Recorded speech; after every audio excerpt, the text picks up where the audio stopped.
Uganda yakukuza olunaku olw'okwefumitiriza ku ddembe ly'obuntu olukuzibwa bulinga ennaku z'omwezi 10 omwezi ogw'12 ng'emikolo emikulu gya kuyindira nakawuka mu disitulikiti y'e Wakiso bw'abadde ayanjulira bannamawulire enteekateeka y'emikolo gino ng'asinziira ku kitebe kya Uganda Human Rights ku Trade Plaza. Kaheru Kugiza Crispin ku lwa ssentebe w'akakiiko ka Uganda Human Rights Commission agumiza bannayuganda nti ebikola eby'okutobola eddembe ly'obuntu binaatera okulinyibwa ku nfeete.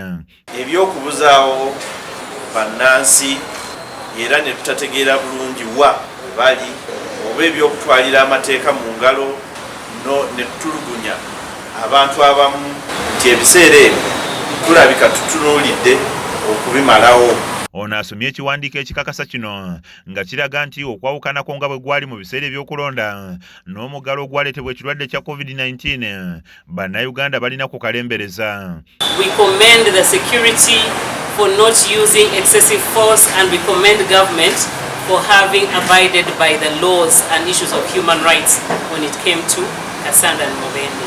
Ruth Sekindinga yakulira okulondola ebikolebwa mu kakiiko ka Uganda Human Rights Commission ayogedde kwemulugunya kwa bannakibiina kya Nuupo ku ky'okuwamba abantu baabwe abawulira ddala 25 ng'abagumiza nti bagenda maaso n'okuwenja abantu bano era n'asaba bannayuganda okukolera awamu nabo.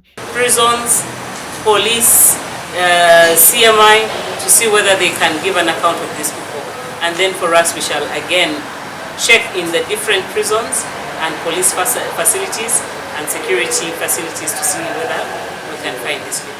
Wano webasinzidde ne balabula abo bonna abakyetaba mu kutyoboola eddembe ly'obuntu nti amateeka gaakubakwatako nga balambuludde ebyo ebigenda okukolebwa mu wiiki eno omuli okuwolereza bannayuganda abanyigirizibwa ku bwereere bafune obwenkanya kw'ossa n'ebirala. Bw'osangibwa nga wabuzaawo omuntu oba atulugunya omuntu nti amateeka gajja kukwata era ekibonerezo kyo kijja kubeera kinene. Ssentebe w'akakiiko kano mu disitulikiti y'e Wakiso Eri Kasirye annyonnyodde ensonga lwaki ku mulundi guno emikolo gitegekeddwa mu Wakiso. In our offices at the district, we handle walk-in clients on a daily basis, but annually we receive over 300 cases, and most of the cases we receive are land grabbing, domestic violence. These are the cases that are happening in communities. Mu birala byalambuludde mwe mulina abalimi okufiibwako basobole okufuna mirimu gyabwe nga basabye abantu okujjumbira ebikujjuko bino basobole okuloopa ebibaluma okuyita ku mpenduzo oba apo yateekeddwawo. So how can we bring out the issues of price injustices, because farmers put in a lot but they get little. So how can we talk about those issues and we make sure that farmers are able to gain from what they plant?